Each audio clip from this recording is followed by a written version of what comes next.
Alright guys, welcome back again to more Umineko. How are all of you doing? What I can tell you guys right now is that we're on episode 131. The very number of the amount of episodes there were in my channel of the house in Fata Morgana. This BN has topped it, and we still have a ways to go. I don't know how long it's going to extend to, but I am looking forward to what part this particular game ends on. So, if anything else, hope you all continue to enjoy. Thank you all for the love and support. You guys are the best. Now let's do this.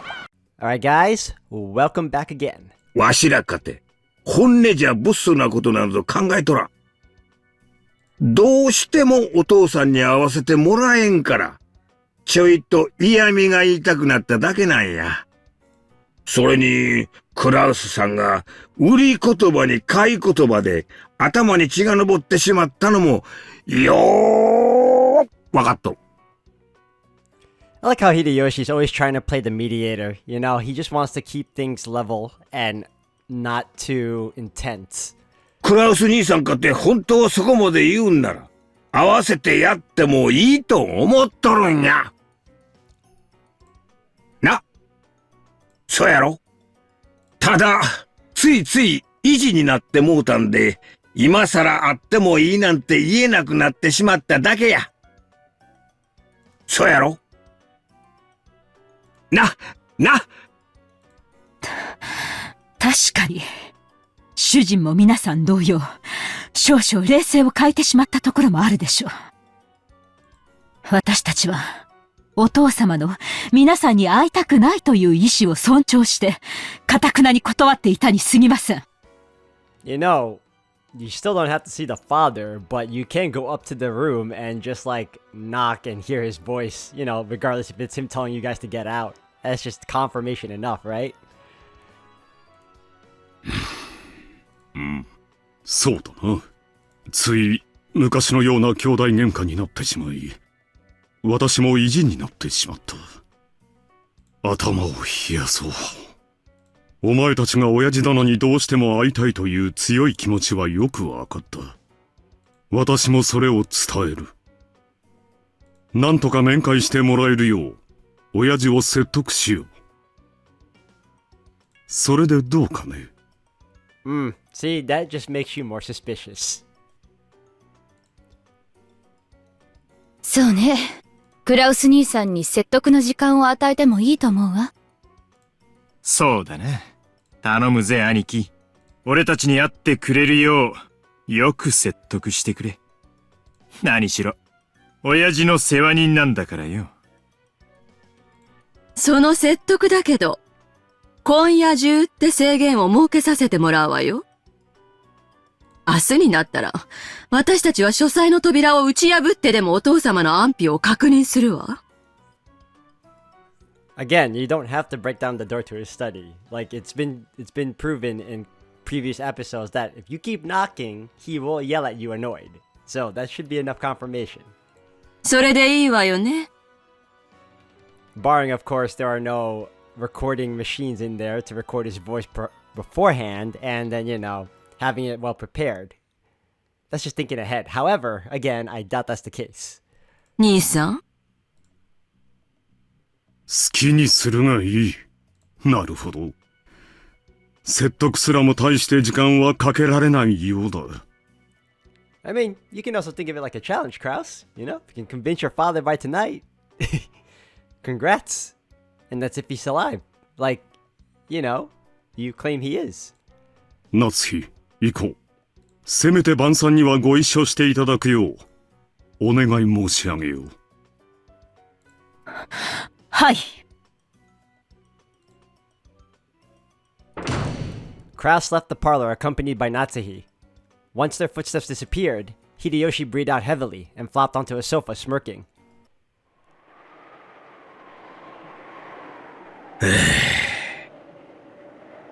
キリエさん、あんた恐ろしい人やな。勝手な口出しをしてごめんなさい。謝るわ。いやいや、当初の計画にはなかった追い詰め方だが、結果は上々だ。相変わらず、お前ってやつには頭が下がるぜ。でも、9億円も用意できるのかしら。クラウス兄さんの財政状況ギリギリで 7.5 億が限界と私たちは計算したはず。9億はさすがにふっかけすぎじゃない？無理なら無理でいいのよ。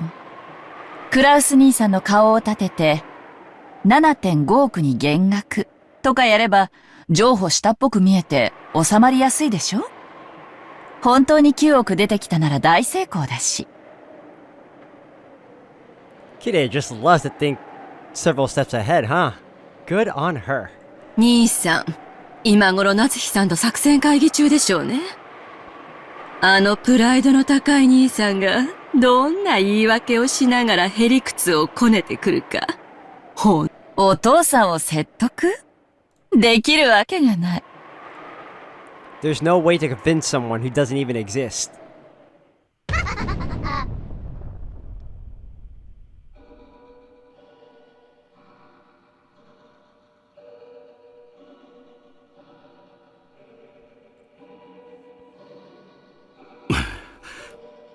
兄弟たちも年に一度の親族会議にそれぞれの都合を合わせてやってきています。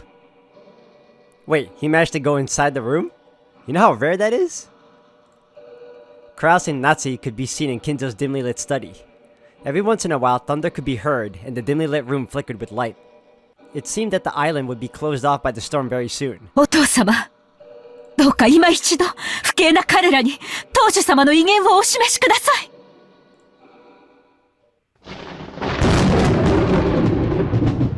ダメだな。Ah, he is alive.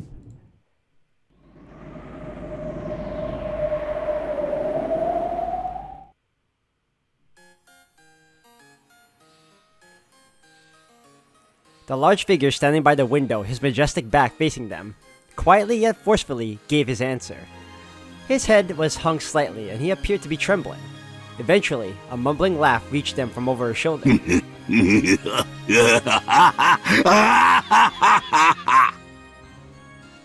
ダメだな。全然ダメだ。Well, we know he's still lively. 3 months left to live. A senile old man not long for this world. Just who are you referring to?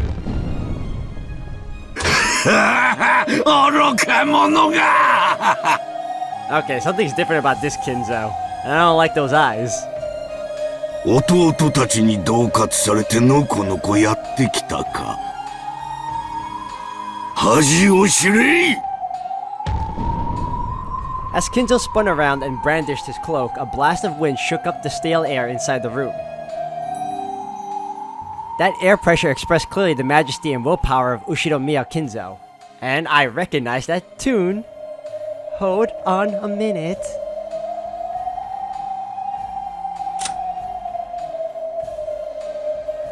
Ah, welcome.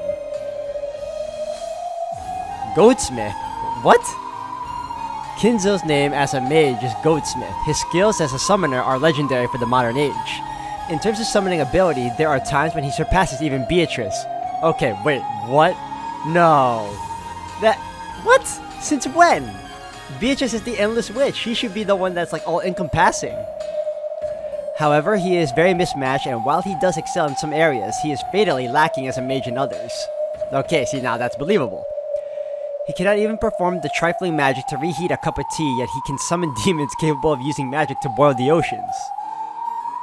His system of magic is his own, and has its origins in mathematical miracles. Beatrice later reworked her own system of magic based on this. Okay, that's it. So this description is a lot more different, and in fact it even goes into detail about his mage title. Okay. Episode 4 is getting more and more interesting as we go along.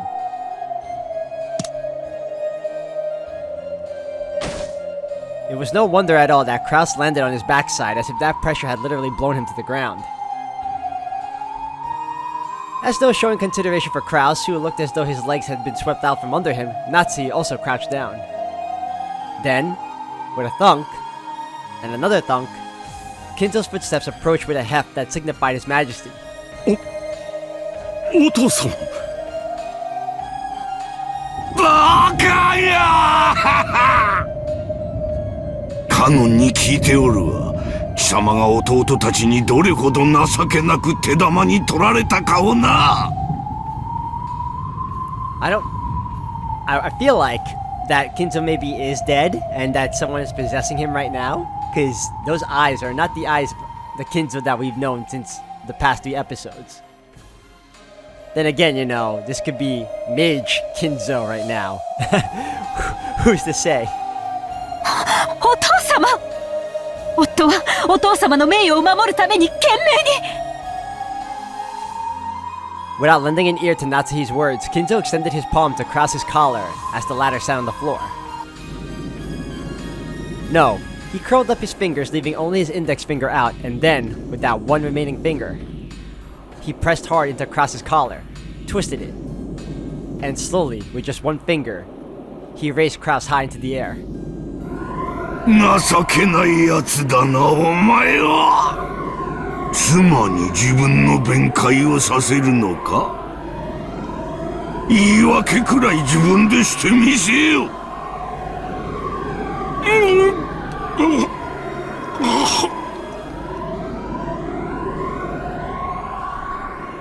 Krause's feet scrabbled at the air. Kinzo's brawny finger was choking him. He couldn't even open his mouth, much less talk.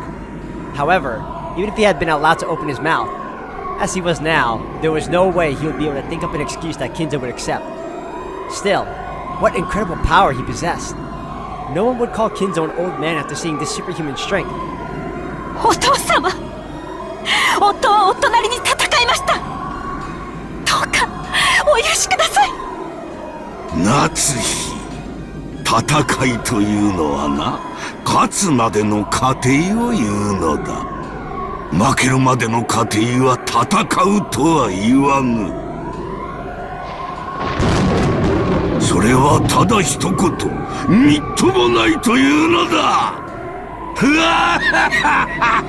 これが私の跡継ぎだというのか。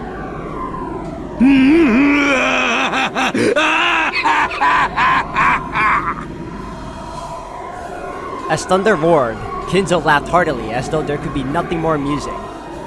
At the end of his laugh, he threw his feckless son away like he was scrap paper, slamming him against the wall.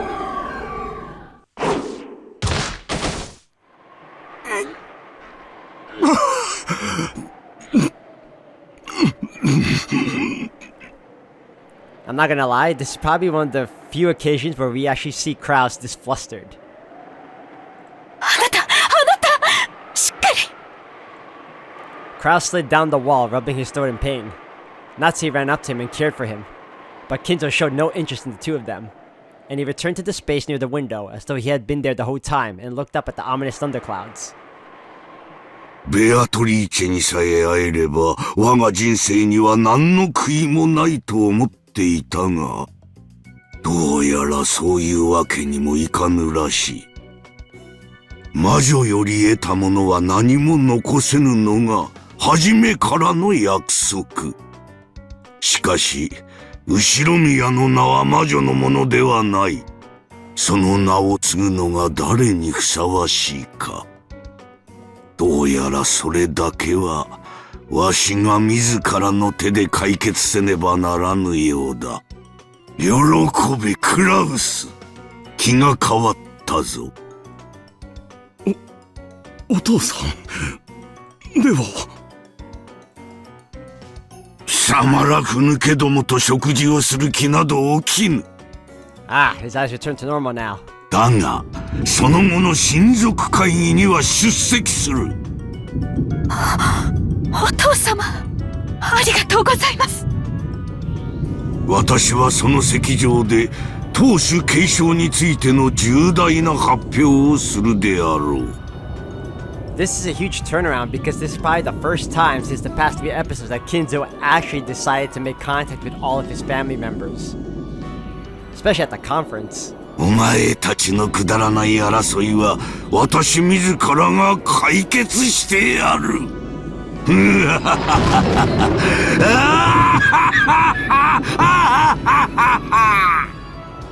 wonder if he'll team up with Beatrice and showcase his magic and terrify his family, thus making the game even more different than, again, the other 3 episodes prior.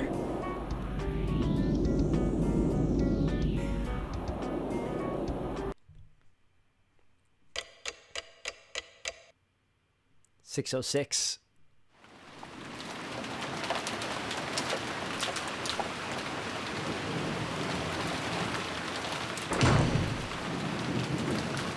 The door was forcefully flung open, and Rosa flew in with Maria.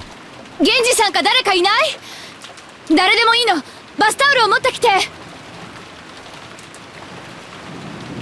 It was already a full-blown typhoon outside, and it was starting to pour down hard. Though she had at least been using an umbrella, Maria had been in the rose garden amid all that wind and rain the whole time. She had grown ice cold. Maria had gotten into a minor fight with Rosa in the rose garden, and had been told to stay there forever. She had done as she was told and had continued to remain in that spot even after the rain started.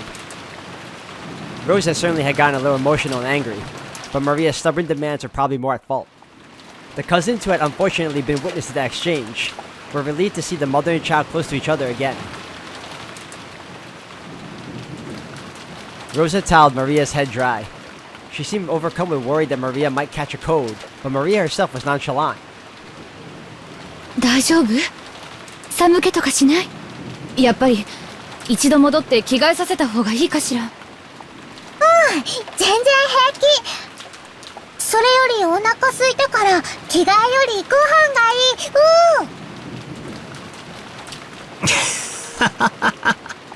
いい。大丈夫そうだぜ、ローザおばさん。こんだけ元気ならきっと大丈夫だよ。傘があって本当に良かったよ。ひょっとしたらずぶ濡れかもしれないと思ってたからね。傘を持ってたのは不幸中の幸いだったよ。でもよ、マリア。いくら傘があっても、こんな大雨になったらちゃんと雨宿りしなきゃダメだぜ。女の子は体を冷やしちゃ絶対にいけない。いいのよ、ジェシカちゃん。ママがそこにずっといなさいと言ったのが悪いの。本当にごめんね。マリアいい子。ママの言う通りにしてたからいい子。寒くてもずっといた。ママが来るまでずっといた。マリアは本当にいい子よ。ママの言いつけをちゃんと守ったわね。本当に偉いわ。でも、次からはママの言いつけであっても、あんな大雨になったらちゃんと雨宿りをするのよ。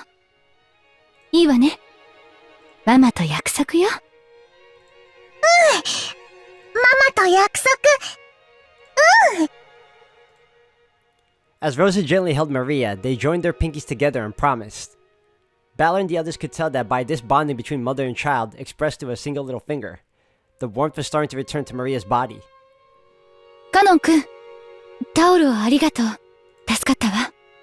それでは失礼いたします。Kanon bowed with a blank expression as though he had done nothing that required gratitude, then left the parlor. さあ、もうお夕飯よ。みんなも行きましょう。偉いマリアには、後でママの分のデザートも分けてあげるわ。本当ママ。デザートもらえる。ママ大好き。ママ大好き。こらマリア、はしゃがないの。ママもマリアが大好きよ。マリア大好き。マリア大好き。マリアもママ大好き。ママ大好き。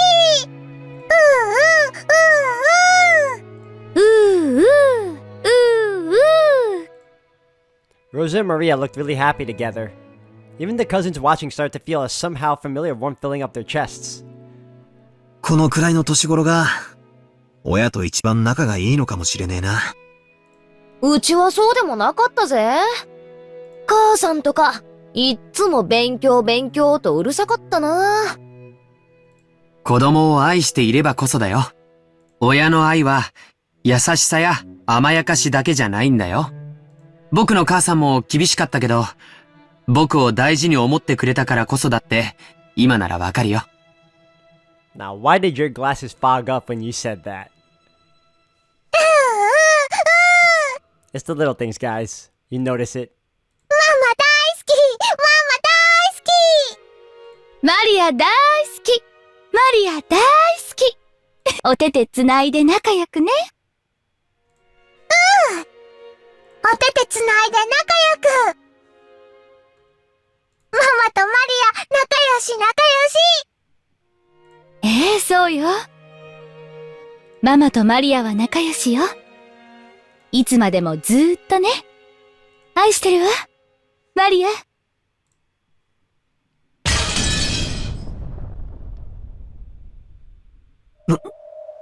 なんだよ突然。どうした？ The sudden sound had come from the teacup Gretel had been holding, which had fallen and smashed. ごめんなさい。ぼんやりしてたわ。落としちゃってごめんなさい。The cup on the floor was broken into tiny pieces. Would it really have made such a sound and smashed into so many pieces just by being dropped from that height? Even someone as obtuse as Battler could realize that she was in a bad mood over something, but he couldn't understand why she had suddenly grown so displeased. When she made to bend over and pick up the pieces of the cup, Ronov appeared out of nowhere and stopped her. お怪我をなさいますよ。お片付けは私どもにお任せを。紅茶のおかわりをお持ちしましょうか？いらないわ。どうも悪魔の紅茶は口に合わないみたい。ほう、ロノウェの紅茶でも口に合わぬものがおったとは。そなたの肥えた舌には敬意を表するぞ。退屈してきたんで、ちょっと席を外すわ。退屈？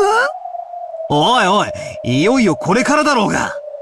多分、この時点でマリアはまた、傘と手紙をベアトリーチから受け取ってるって言い出すんだぜ。ここからが重要だってのに。失礼するわ。ごめんなさいね。後片付けをお願い。お任せを。Without saying anything else, Gretel disappeared of her own accord. Her form literally melted and disappeared into thin air. There had definitely been a displeased expression on her face.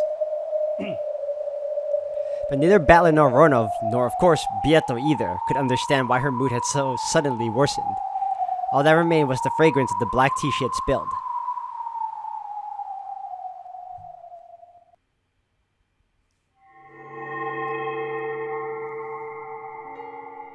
Now that's new. It felt very unpleasant. No, to be even more blunt, it made my skin crawl. なんでエンジェはイラついてるの？なんでって、決まってるでしょ？マリアにはわからないよ。Even Maria Onechan with that blank expression on her face irritated me. I held my hands, palms up in the empty air, and from out of nowhere, a single book landed upon them with a thump. It was Maria Onechan's diary. Even though there was no wind, the pages flipped and flipped without me turning them, and opened the door to Maria Onechan's world. どうしてエンジェはマリアが幸せじゃないと思うの？ I have a feeling it's because the way they portrayed both Maria and Rosa in this particular point is what bothered her, because I'm sure in this diary it's going to go into details of how their relationship isn't wholesome, as we've so seen previously. 客観的に判断してよ。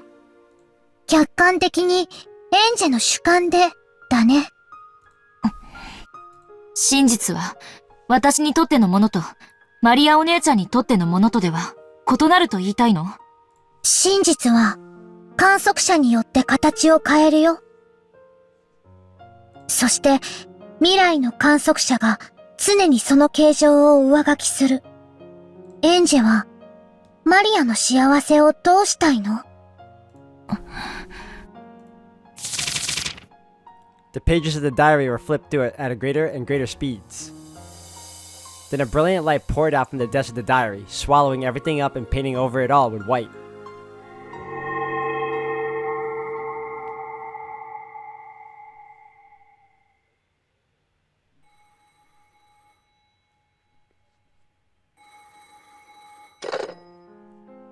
ごめんね、マリア。ママね、緊急に片付けなきゃならない仕事が山積みで、ちょっと会社に缶詰にならなきゃならないの。多分、あさっての深夜まで家に帰れないわ。おー。じゃあ、日曜日の一緒に映画を見に行く約束は？映画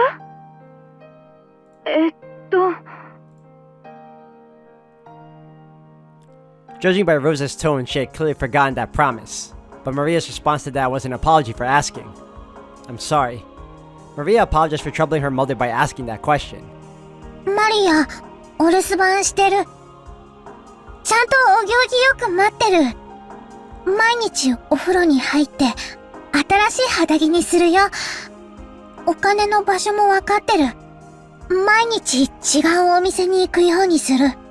あんまり遅い時間に出かけないようにする。おまわりさんに聞かれたら、ママのお使いですって言うようにする。ちゃんとママに言われた通りに言うようにする。そうね。ちゃんといい子にしてるのよ。そしたらお土産を買ってきてあげるわ。いい？夜は9時までに寝るのよ。ママが帰ってこないなんて先生にも大人にも言っちゃダメよ。いいわね。うん。だからママ、お仕事頑張ってね。頑張ってお仕事を終わらせて、少しでも早く帰ってきてね。マリア、もう夜中に泣いて、近所の人に迷惑なんかかけたりしないから。だから、早く帰ってきてね。じゃ、忙しいので切るわよ。いい子にして待ってるのよ。余計なことはしちゃダメよ。じゃあね。Using a tone that indicated she was wrapping up the call, Rosa hung up the phone without waiting for Maria's answer. Maria neatly set down the receiver and returned to the sofa. There sat the stuffed animal Sakutaro, who had been watching TV with her until a second ago. Sakutaro was clutching the remote control to the TV. She had turned off the TV temporarily because of the phone call. He looked like he was asking her to turn the power on again because he wanted to quickly get back to watching TV. Sakutaro, テレビ見たい？ありゃ？マリアはもう見たくないの？芸人チーム全問正解したら逆転かもしれない。もうテレビいいや。Again, Mama's busy with her work and isn't coming home. Mama usually has to laugh overtime and doesn't come home until late. She has to socialize or something for work, so she comes home having drunk a lot of alcohol even though she can't handle it. And with a pale face, she goes straight into the shower and then to bed. And even on the weekends, she says she has overtime or has to stay over and almost never comes home. This has been happening often recently, saying she has a big job lined up or something. The picture I did my best on during art class got laughed at by everyone, but I wanted Mama to look at it properly at least, but once again, I won't be able to show her. And talk about the time when everyone pushed the cleanup onto me, but I did my best by myself and got praised by the teacher. And talk about when I went shopping, and the man at the shop said he'd always impressed by me and gave me a free can of coffee. And there's the card I wrote and secretly hid under Mama's pillow, because I want to encourage her when she comes home from working so hard. 他にもいっぱいお話ししたかった。ママはお仕事をいっぱい頑張ってくれてるんだよ。毎日のご飯のために一生懸命働いてくれてるんだよ。お仕事。いや、ママ、お仕事なんかやめちゃえ。お仕事は大人の大切な仕事なんだよ。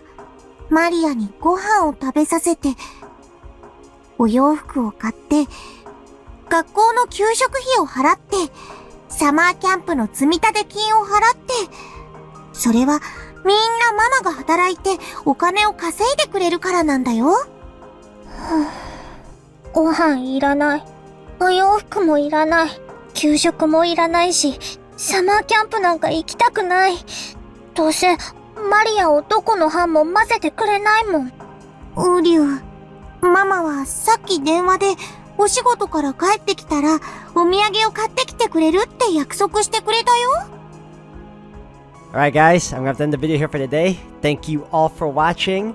This is a very heart-wrenching event once more, since we're learning more about Rosa Maria. I'm always confusing them. Maria's past right now, and it's just, ugh. If anything, we're gonna continue on in the next one. Thank you all for watching.